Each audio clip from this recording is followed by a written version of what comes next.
Have you ever pondered in silence when will this put an end to the incessant overanalyzing? Fear of criticism for the emotions burden you bear by yourself, as no one would comprehend if you truly demonstrated you pretend to be happy and nod. Powerful, but you're screaming within. Split away from the world, yet not from you are not weak. You are worn out from trying to keep oneself together while internally bleeding, and this is most people will never speak the truth. Noisy as long. As you continue to avoid you will continue to be owned by your pain.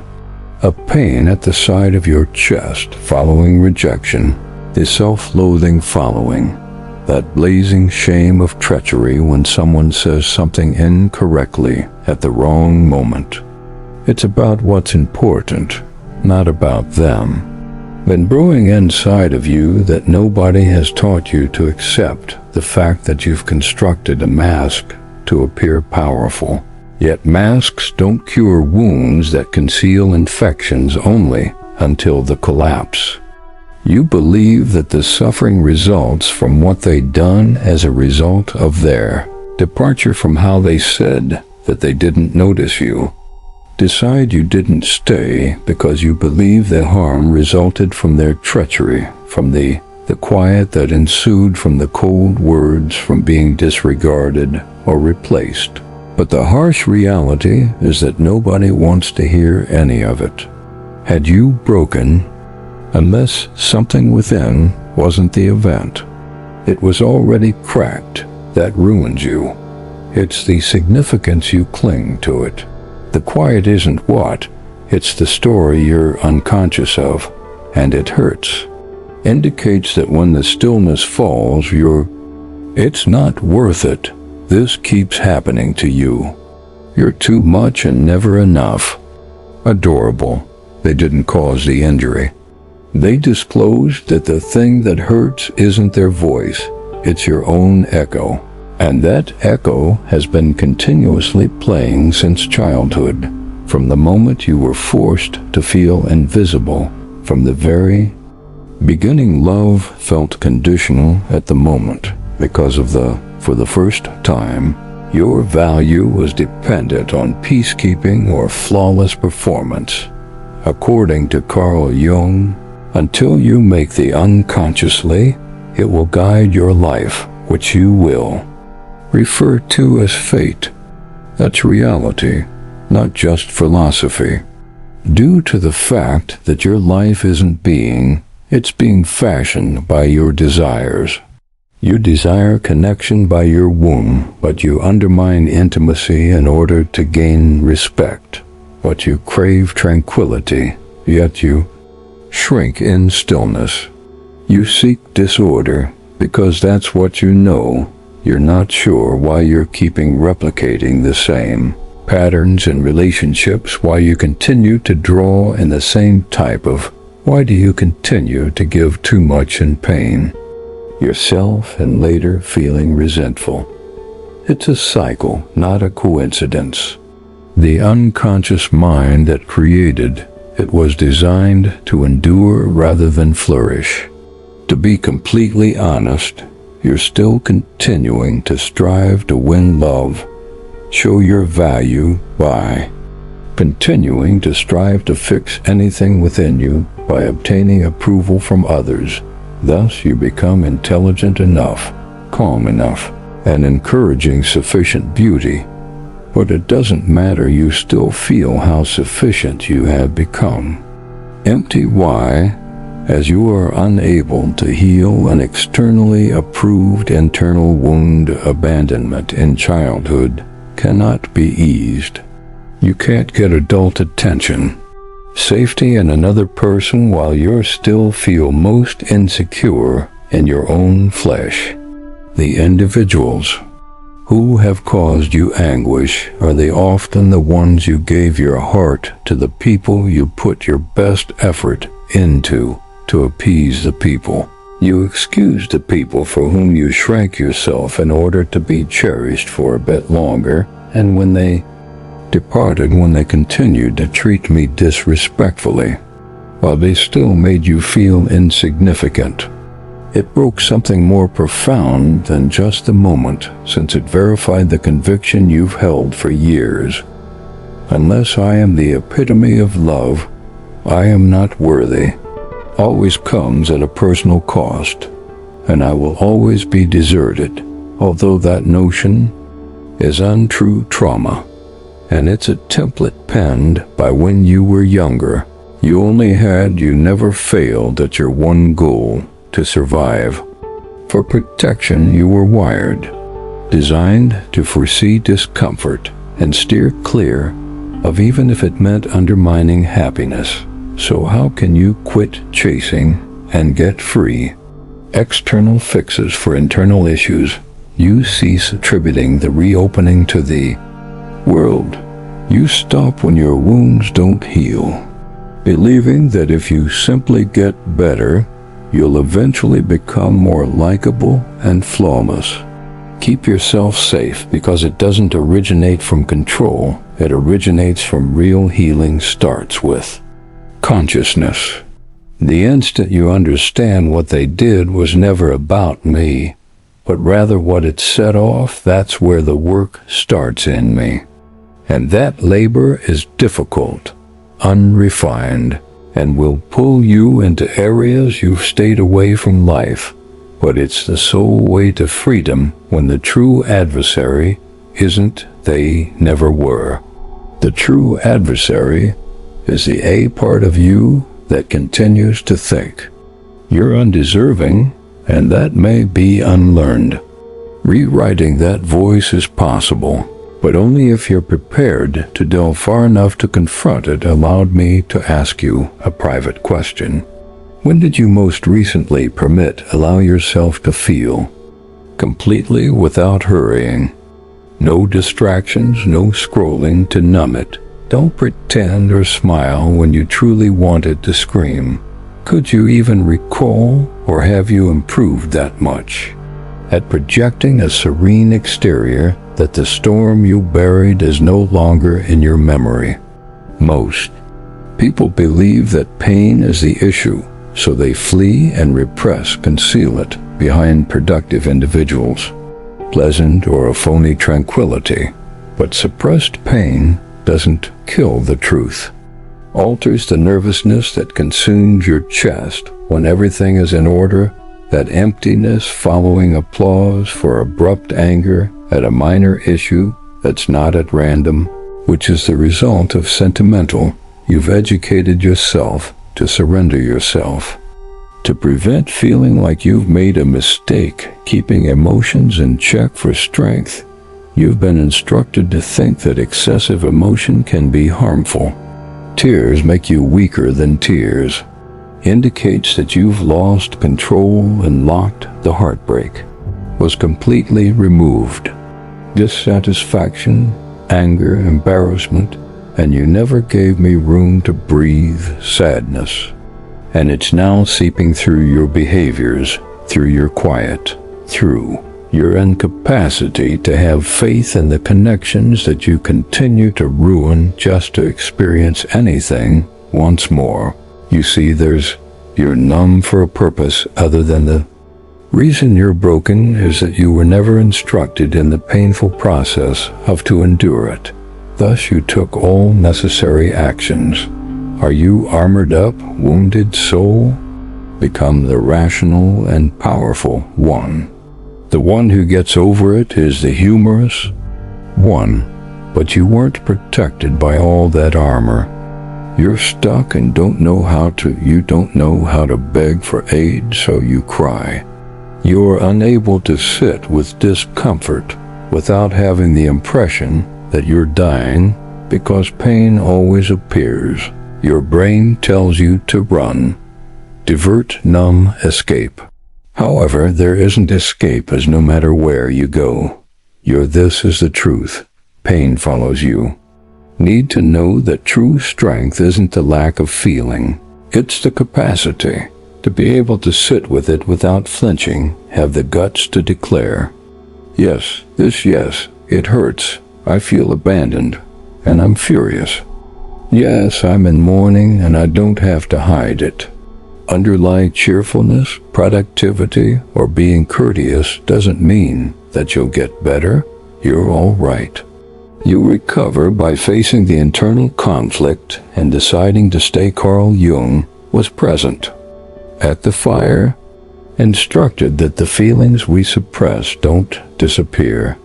Instead, they join our shadow selves, our unconscious selves, that undermine peace, love, and advancement from within. You can say, I'm all well, but your shadow recalls the treachery. You might argue it doesn't issue. However, your shadow recalls the shame. You might say, I've moved on. However, your shadow will always remember the injury. You're unwilling to feel, and if you never confront, it doesn't remain silent. Instead, it acts out in burnout, resentment, and breakdowns and separation that you refer to as tranquility. But that seems, let's get emotional, like slow suicide. You really want to stop breaking at last? Consequently, you must cease avoiding because the emotional fortitude you want, because it's not the most important part of a self-help ladder. It's not in a state of indifference, but nor by acting as though nothing affects you. I'm feeling it in integration, knowing it, possessing it, and making a decision who you are despite it. That's actual power, since after you've made calm your gloom, when you've ceased escaping your misery, your rage, you don't need anyone else can turn it against you.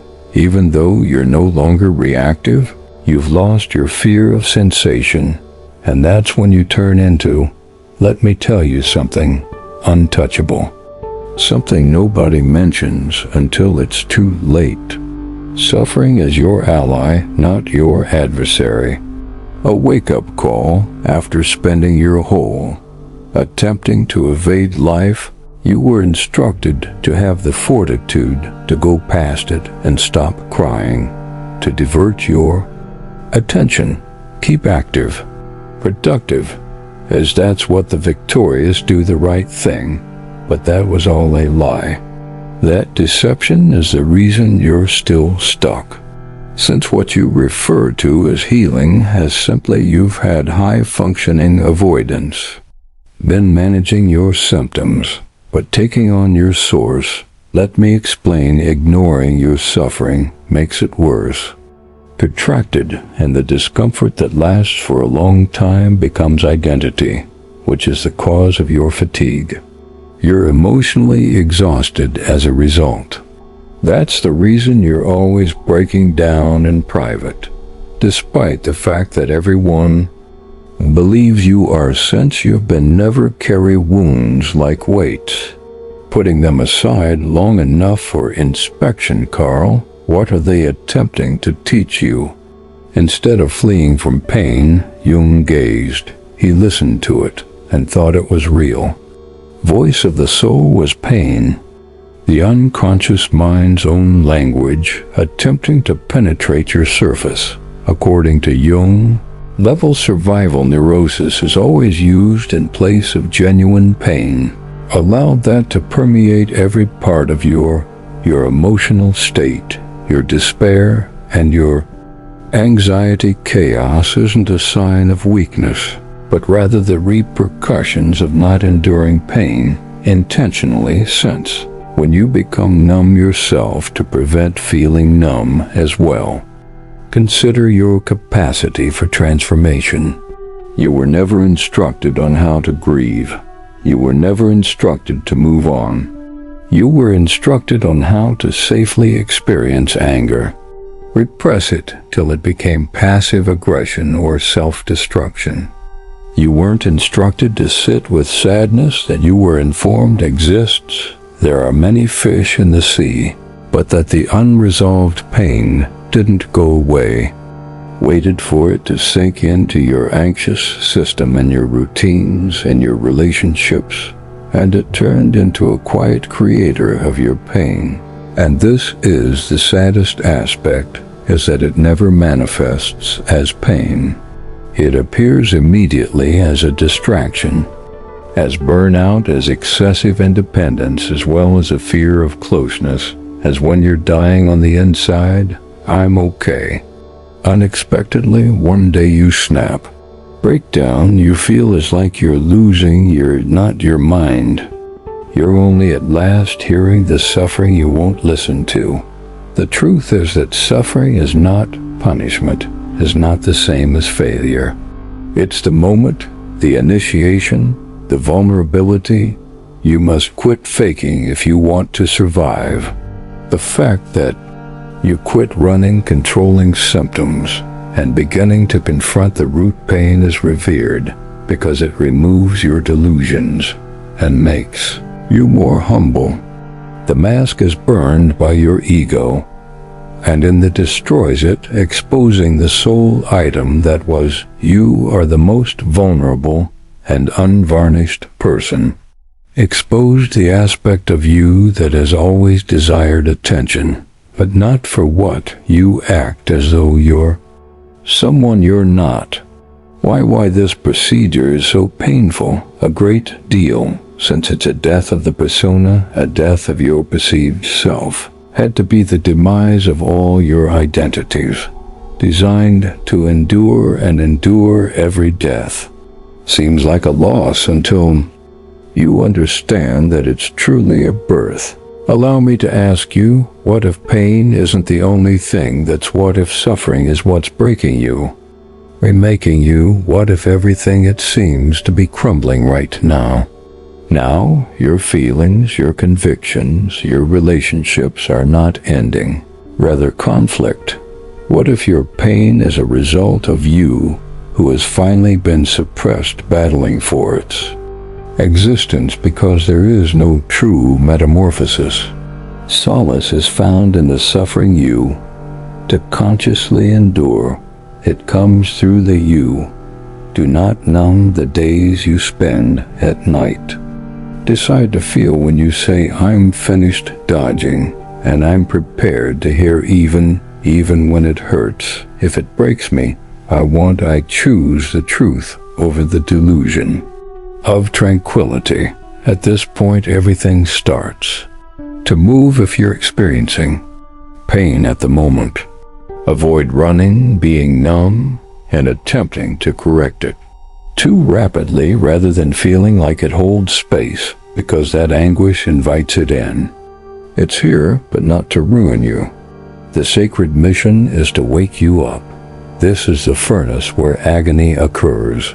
When false selves pass away, something more genuine is born. If you've reached this point, you already know in your heart that you can't keep being the person you've always been, a smiling version of yourself who gives when they want to cry. Empty, who shrinks and bends to win love, to prevent the conflict. That this version has fulfilled its function. But it's time to allow them to perish. Yes, I did say perish, because this has nothing to do with breaking a habit. It's not about improving. Rather, it's about the disintegration of an identity. You were created out of need, fear, and suffering. The emergence of your fake self when you were aware that you weren't secure, whether or not you learned it deliberately, that the conditions for love were favorable. Be quiet, be remarkable, be helpful. Don't be too much, don't need assistance. And don't ask, don't feel too strongly about anything. So you transformed you into what the world, as a reward, you created a mask that grinned on command. You sought confirmation similar to your. It was essential to life, since, in those days, it did. But nobody tells you the following. Characteristics that have kept you alive will ultimately prevent you from living the life you call. It's just suffering. But it's your personality, donning a costume, that hyper-independence, from whence it originated treachery, that people leasing is a means of survival, that the origin of perfectionism was a dread of being sent away for your true self. You've confused identity with armor, and that armor is choking you now. Since the more you attempt to correct yourself, the more you propagate the falsehood that something is broken inside of you. You're buried behind all the broken layers you've employed to fit in.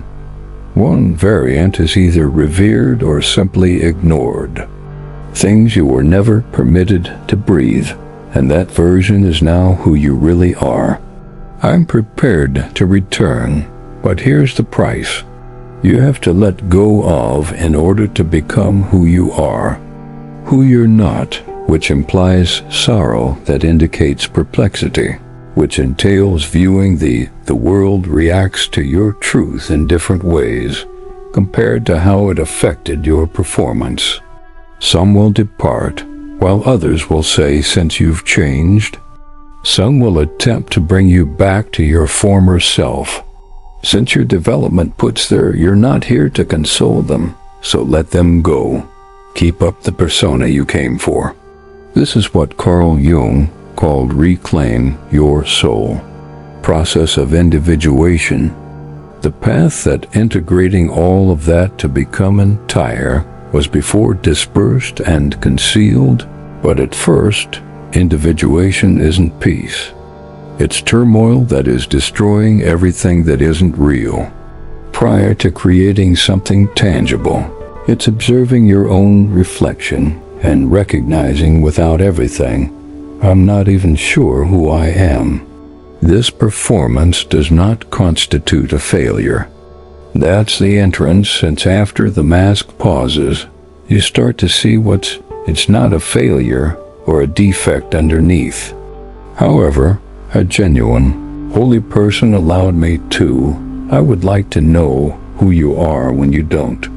One observes, not when you're demonstrating that you're not, when attempting to win someone's love, but when have you met that? You're simply being identical to you, but the one who's unafraid to be sad, angry, or both bright, untamed, sluggish, and tender to observe that version has consistently existed. You simply covered them up with years of terror, but they're already mounting. And the phony self is panicked, attempting to maintain the old story. It's saying, don't change, or you will lose everything, and perhaps you will, but here's what you obtain for yourself, not the appearance, not the projection, but the illusion, the essence of the self that no longer requires acceptance to feel deserving of the self that no lengthier, shape-shifting to gain self-love that can enter a space and fit in freedom without begging is not the same as freedom. This is what no one told you. Power will always be sensitive to your pain, cannot keep the turmoil under control. People will still let you down in life. You will continue to experience loss, still manage to go inside, but now you're different, since you're now conscious of everything. You used to change when you become aware of belief that recovery entails becoming unshakable. You now understand that it entails becoming unshaken. You don't crumble, yet you still feel even if you're in pain. You don't give up. You don't lose even though you still lose yourself. As you've halted, you've stopped outsourcing your tranquility. You're no longer negotiating your value. Life, for their loyalty and approbation, you've taken the most of their confirmation. Sacred power, one can assert the ability to sit in your own truth. Carl Jung, with ferocity and without remorse, referred to this individuation not turning become. It's preferable to become rather than become more. Completeness of the shadow and light holy and the disgraceful fire and the kindness, clarity and chaos, that you